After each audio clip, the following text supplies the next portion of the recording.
everyday bubbles and proves that the magic is real. I'm wearing a short sleeve shirt, nothing in my right hand but the bubble wand, nothing in my left hand but the bubbles themselves.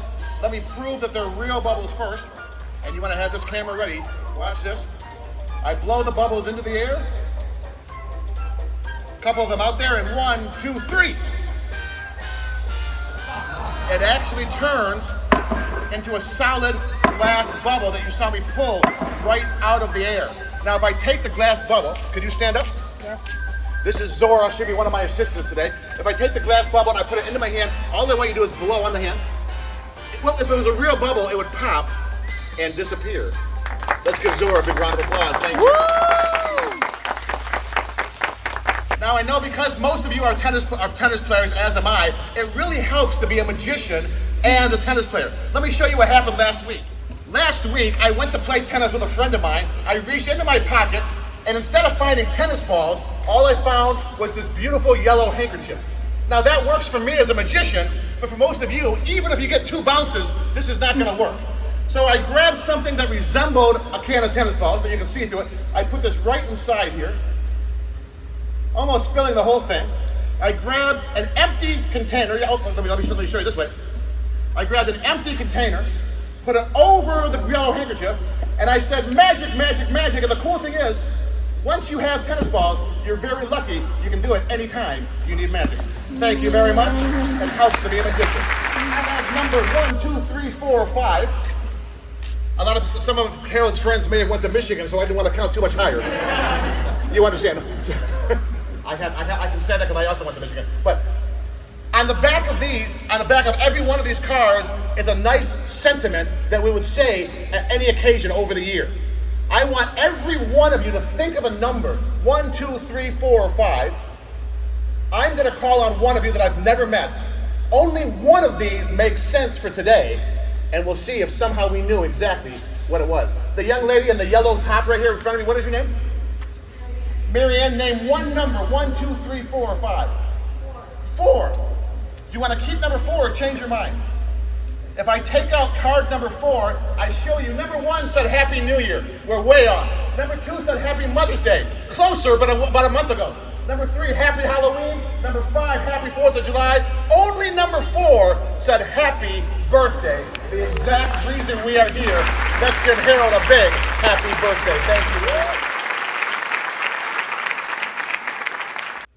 Now, believe it or not, my business of Jeff the Magician has been expanding quite readily. And very soon, next year, Jeff the Magician Enterprises is going to be opening up a magic restaurant, a magical dining experience that will be called Jeff's Delicious Delicacies. Now, I want to try something here. I have the guest check for a 5-course meal, and what is your name?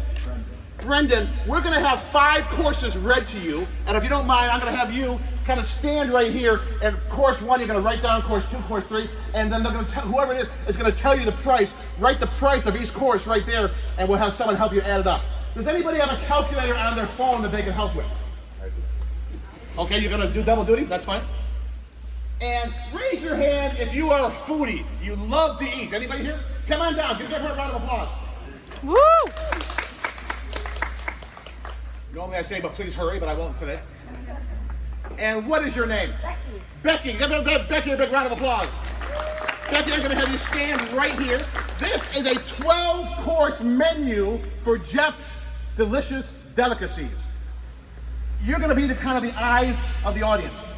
Okay? So hold on to that. And if I ask you a question, please try to be loud. First of all, would you see appetizers? Would you agree there's about 8 different appetizers? Yeah. And they're all different prices? Different price. I want you to pick out one and name it that you would have if you were trying out. By the way, on the other side of this, to make sure she doesn't have to pay a thing, I have a gift certificate for a 5-course meal, and we'll see how close I am. Which appetizer are you going to choose? We're going to have the Brussels sprouts, asparagus, and eggplant. You can just write down BSA appetizer. And how much is that appetizer? $20. So write down $20. And would you say, for example, you can see the pretzel bites was $8.50 and the stuffed potatoes was $4. Every price was different, right? Yep. Now what I want you to do is turn to the bread. Well, I'm going to have you pick out a bread. Whoops, take out the rest of these guest checks. Take out all these. Keep on turning the next page. You see where it says bread basket? Yep. You see about 8 different breads? Yep. Pick out one that sounds good to you. Let's see, garlic bread and olive oil. Garlic bread and olive oil. And how much is that? $4.50. And you can see if you would have said the multi-grain rolls would have been $10.50. The traditional challah bread for the Jewish people in the audience would have been $8.50. But you went with the garlic bread, right? Yep. Turn the page and turn to the next page of the menu, and we're going to find the grilled dishes, grilled entrees, delicious part of the main course. There's 5 different entrees. Which one do you want to pick?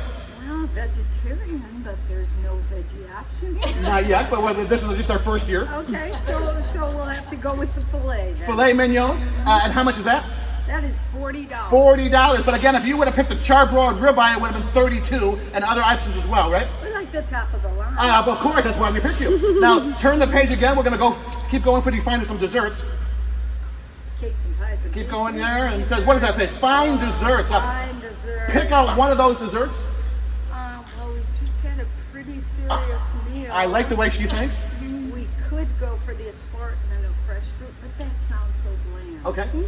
Let's go for Bananas Foster. Bananas Foster for the course number 4. And how much is that? $10.50. And if you would have gone for the fine fruits, it would have been fresh fruits would have been $6.50. Yeah. And so now you went for the Bananas Foster. Now turn the page to the very back page of the menu. We got to pick out your beverage, and it says beverage cart. Which of those drinks do you want to go with? I think we need an old fashioned. An old fashioned? That's Okay. not on here. Not yet, but we'll learn it.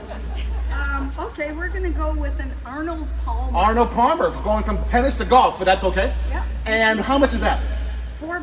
$4, and you can see they're all different prices. And do you agree that every choice you made had several options? A lot of choices. Are you able to add up those 5 courses that our lovely connoisseur of food picked? And what is the total? 79. A little bit louder. 79. $79 is a lot to take a chance on for one person's meal. This says right here, Jeff's delicious delicacy. Since we already know exactly what you will order and how much it will cost, this gift certificate entitles your special diner to a delicious 5-course meal in the amount of $79. Exactly what I predicted from the beginning. When I was setting up, I went into the break room and I found an unopened can of peas. Don't take my word for it. Would you agree that's an unopened can of peas that you would find at any store? And a can opener. And I'm going to show you what is my favorite card trick that I've ever done. I have a deck of cards here, and every single card here is different. You can ask people who know me, I am playing with a full deck. And I tell you, my magic hopefully is a little better than my humor. And what is your name in the USA shirt? Can you come out? You don't have to come all the way down, but just come to the steps here. Give her a round of applause. And perfect, get the help, very good. And Lisa, every card here is different, would you agree? Yes. I'm gonna give them a little mix up like this until I just say stop very loudly. Stop. Take that card, turn towards the audience and go and show it to them like this, but don't let me see it. I can only see the back. And now Lisa, look at me over your shoulder.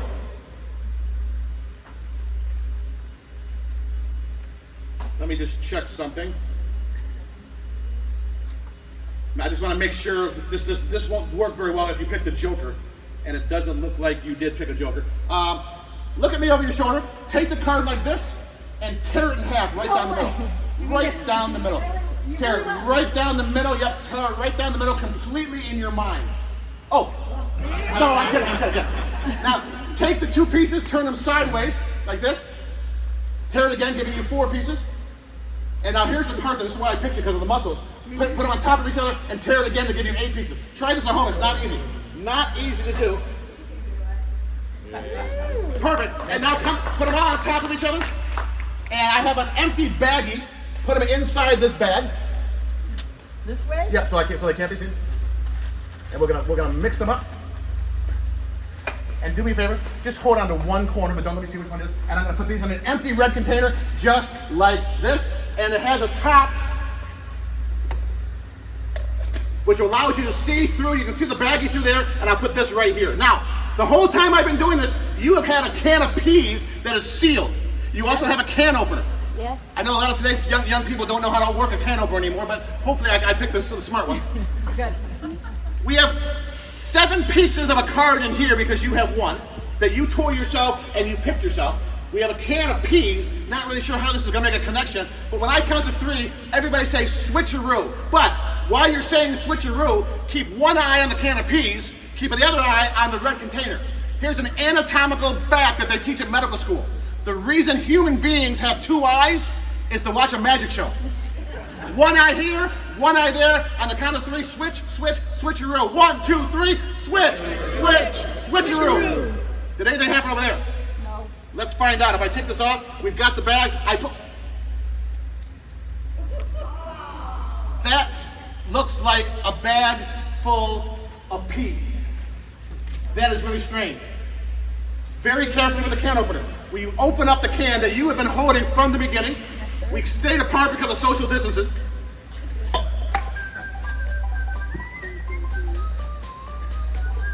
Look at her go.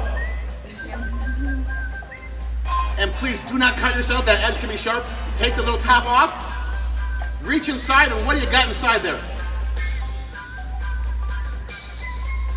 A. But wait a minute, there seems to be a corner missing. But the rest of the card that was torn into 8 pieces, do you have a piece in mind? Seems to match exactly. Give her a bit. Maybe she can hold on to the and to our camera there, thank you very much. I picked a board here that has 8 or 9 different celebrities, pretty well-known people, hence why there's called. We have Gandhi, Frida, Stephen Jobs, Elvis Presley, Bob Marley, Marilyn Monroe, John Lennon, Michael Jackson, and back to Gandhi. That's not a good selection. On the back of here, I have a prediction for what I think is about to happen.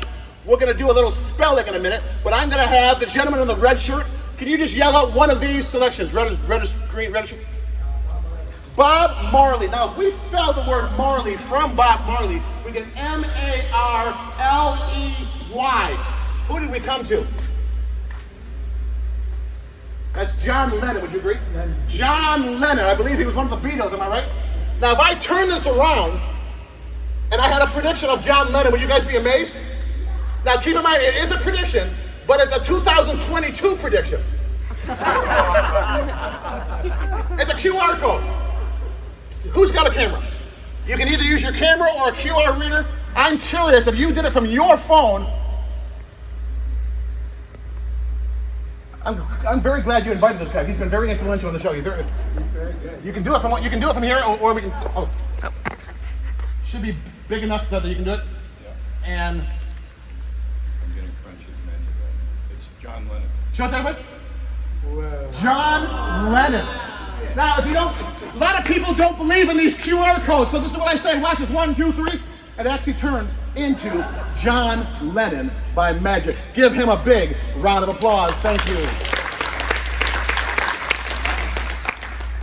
On this bag, I have something so rare, there's only been 2 ever found on planet Earth. The first one was, they say, was owned by Cleopatra herself, the queen of ancient Egypt. The second one, they said, they found at a garage sale in DeWitt last week. And I bought that for $5,000. What is it? It's in this bag. It is the world famous, giant-sized, invisible deck of cards. Have you ever seen one of these? That's okay, it's invisible. But let me, in case you want to tell people what it looks like, I got it right here. It's very hard. Look at that. Giant-sized, invisible deck of cards. It's about the heft of about 3 cans of tennis balls. It's not like, now, let's see here. What is your name here right in front? Joe, you look like you used to be an athletic. Can you catch? I'm gonna throw you this invisible deck of cards. Now, I don't know about what your dad said, but my dad always said use 2 hands when we play catch. I think every dad says that, right? On the count of 3, 1, 2, 3. Got it? Good. Now that he's got it, you can see the bag is empty because he's got the invisible deck of cards. Now, do me a favor. What, you said your name is John? Joe, give the cards a mix-up. Shuffle them up. Wait, Joe, take them out of the box first. It's much easier. Now give him a good mix-up. And what is the name of the gentleman behind you in the vest? Lynn. Lynn, do me a favor, Joe. Fan out the cards towards Lynn. And do me a favor, Lynn. Lean forward and grab one of those invisible cards. Got one? Very good. Hey, I might take him on the road with me. That's very good. Now take a look at it. Now, I don't know why this happens, Lynn, but 98% of people who take a card out of that deck, they pick a picture card or an ace. Do you have a picture card or an ace? No. You do not. Do you have your card memorized? Yes. Very good. Now, Joe, turn the deck face down, and Lynn, put the card back in there so it's upside down. Push it all the way in. Outstanding. Now, Joe, put the cards together. Put them back in the box. And this is the distance of about a three-point shot in basketball. You want to aim for the bag, throw it in there right there. Go ahead. Nice job. Give them a round of applause. That was fantastic. Now, we've got about 30 people here, and I can tell of the 30 of you, less than 2 of you believe what just happened. That Joe, first of all, you can't believe Joe actually caught the cards. Then he took them out of the box, he flied them out. Lynn grabbed one card, looked at it, memorized it, and put it back in upside down, and then Joe threw a perfect shot right back to the bag. Now, how can I prove that? It says the invisible deck. If I make one alteration to the bag, it now says visible deck. So now I reach inside, and there's the deck. But how do we know it's the same deck that Lynn took a card out of? For the first time, Lynn, what was the name of the card you took out of that deck? The name of the card? Yeah. The 8 of hearts. The 8 of hearts. Are you serious? When I open this deck up, you should notice, if he did it correctly, first of all, every card is facing all of you guys. Let me just put this back over here. Every card here is facing towards you. Do you see them all facing towards you? Except one. Anybody see one not? You see one card is facing the wrong way. What was your card?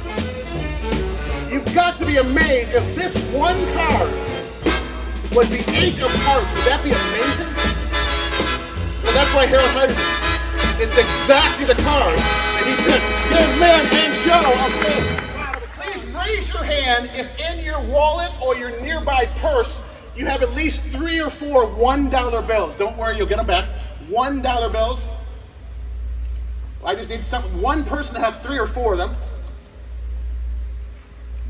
Looks like Harold is checking. I don't bring it back. So you've got 4 $1 bills. I'm going to add a 5th to the collection, so now there's 5. Bonus. And I want you to turn them all so they're facing down, so George Washington, and mix them all up. Very, very nice. I want you to fan those out towards Harold. I want Harold to grab any one of those bills. You can go back to your seat, give her a round of applause. Fold that bill in half. Fold the bill in half, and then one more time. Make a nice crease, perfect, make a nice crease. I have a little candy box, which is empty, and has a little scroll. Just drop that into the bottom of the box. I don't want to touch it. I'm going to close it like this. I'm going to put it right here, so you can see it right here. I'm not going to touch it. It will be you opening it next when I get there. Now, I need 4 other people to help me. Who can come down these stairs and stand right here? Just 4 people. Don't be shy. I didn't bring my sawing and half trick. Don't worry. There's 2. Here comes a 3rd, and we need 1 more. How about in the striped shirt? Can you come up? I have 4 giant cards that have the 4 suits of standard cards. I want you to hold this up against your shirt. Don't look at the other side. You're gonna be the big card. You have the spade, and you are the queen of diamonds over there. Hold it there so everybody can see it. Keep it next against your shirt. Perfect. There's something on the other side of the back I don't want you to know about it yet. I don't want them to know about it yet. I have with me a normal deck of cards where every single card is different. You can ask my friend John up there. I'm playing with a full deck. But on the back of every card I don't know if you can see them, are big numbers between 1 and 52. Can you see them? Every single card, 52 different numbers on the back. I'll show the camera lady, and you can see them all different. For the club, in the Michigan shirt, name any value of clubs in the deck. Any value you want. Queen of clubs. And I'm going to put the queen of clubs right here. In the black shirt up there, name a value for the hearts. Any one of the hearts. 7. The 7 of hearts. I'm going to put the 7 of hearts right next to it.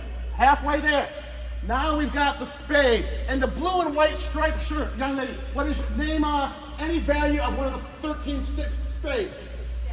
The jack of spades is going to go right next to it. And finally, we've got one more.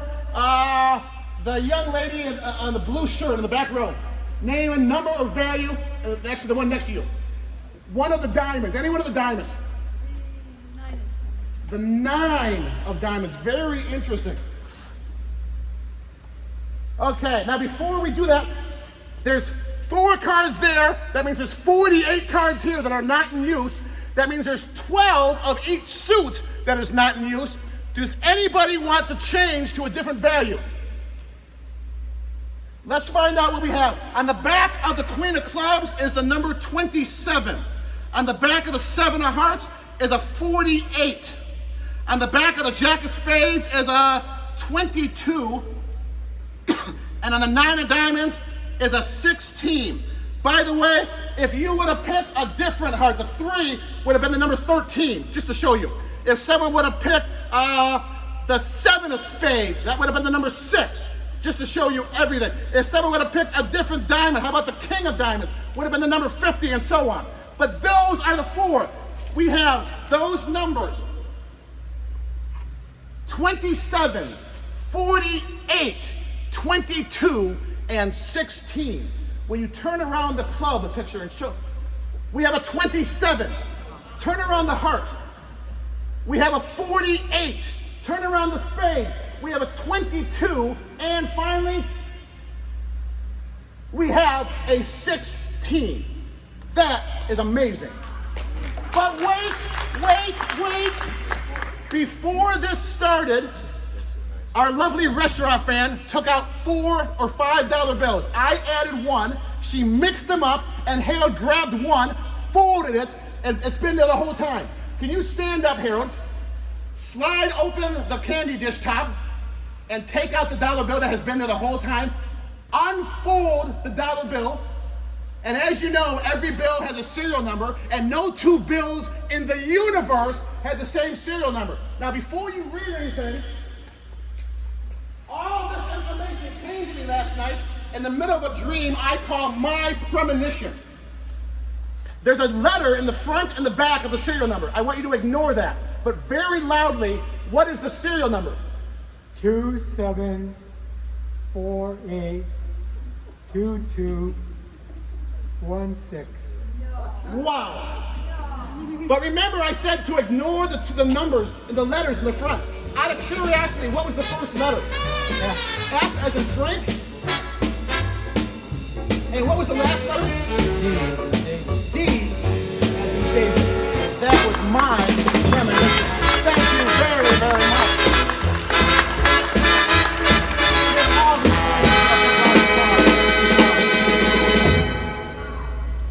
In the 1930s, when my grandparents came to America from Poland, this was the original piece of the original curtains on their Detroit apartment.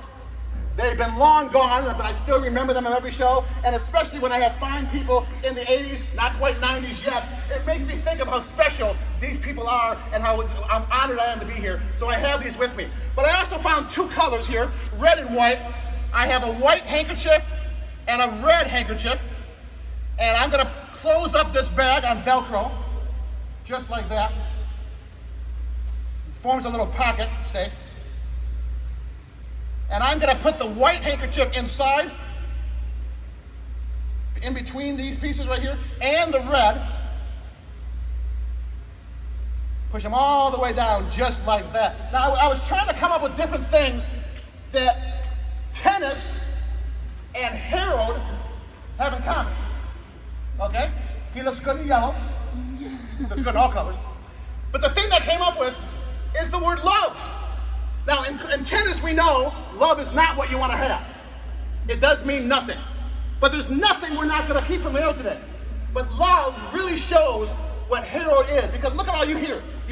He's got a beautiful grandchildren. He's got a lovely wife, a lovely family, and he's going to be going on for years and years. So everybody say, we love Harold. We love Harold. Now, if I shake this up a little bit, and I open it up, and they kind of fall, wait a minute, they kind of fall out, but when you truly love somebody, love never means nothing when it comes to our family and our friends. And when it comes to Harold, we know that love is the highest score you can get. Give him a big round of applause.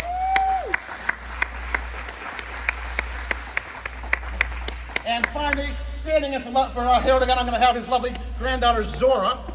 I'm going to give her the color white, the color green, the color yellow, the color blue, and the color red. And you'll notice they all came out of this little scroll that opens up like nothing inside here at all, but yeah, because the handkerchiefs are gonna go right back in there. Harold, of those colors, what is your favorite color?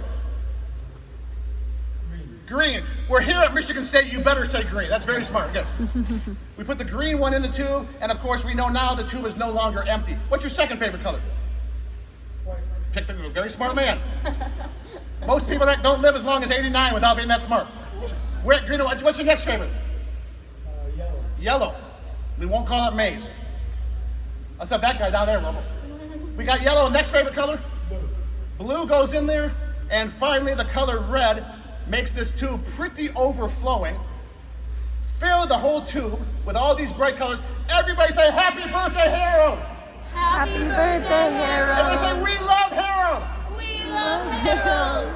And let's say 11 more years plus for Harold. Let's go further. One more time. Magic. Happy birthday, Harold. Happy birthday. If I take out all these colors in one swoop, nothing here at all, they all come to wish all of your sentiments in saying none other than a very, very happy birthday. I am Jeff the Magician. It has been an honor. You can find me at Culver's of Eastwood Town Center every Monday night. He celebrates his birthday like nobody I've ever known. He throws himself a party, he invites us all to it, he provides us with food and merriment, and he brings us together. He enjoys humor at his own expense, but he also enjoys humor at our expense. For me, Harold models friendship as friendship should be. Harold, Ananda, Kumar, Londo, happy birthday.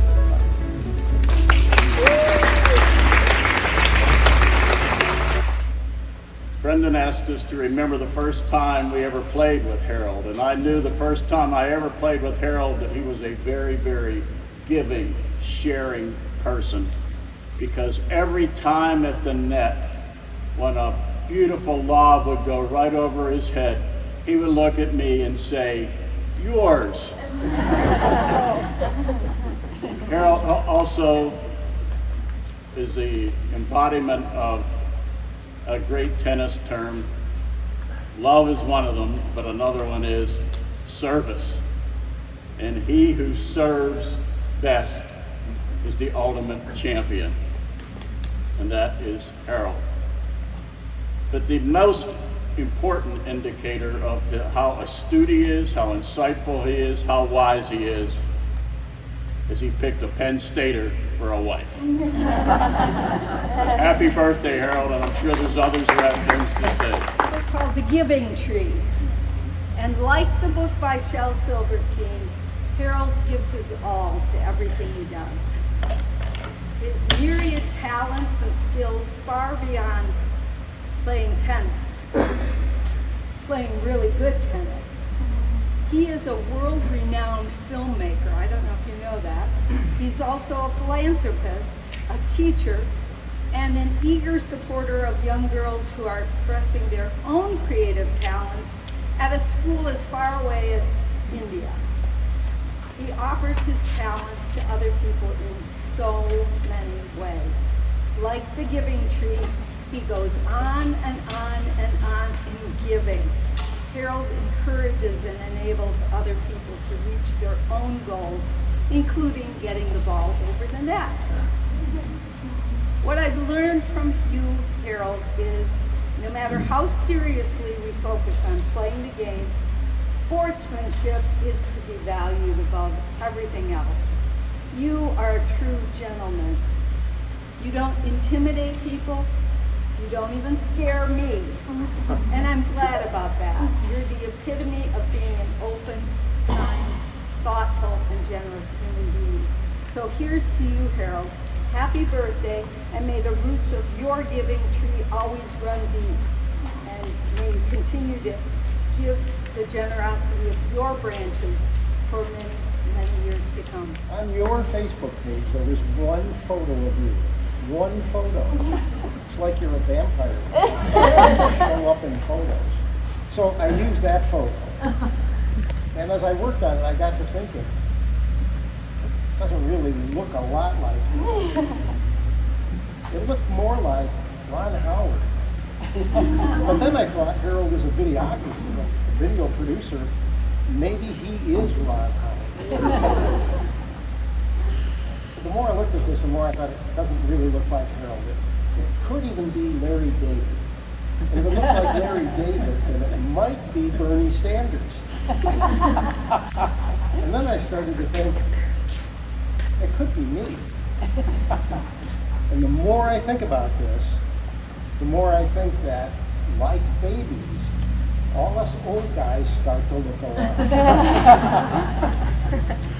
And I'd like to end this by saying that if my fate is to look like Harold Mondal, I'm good with it.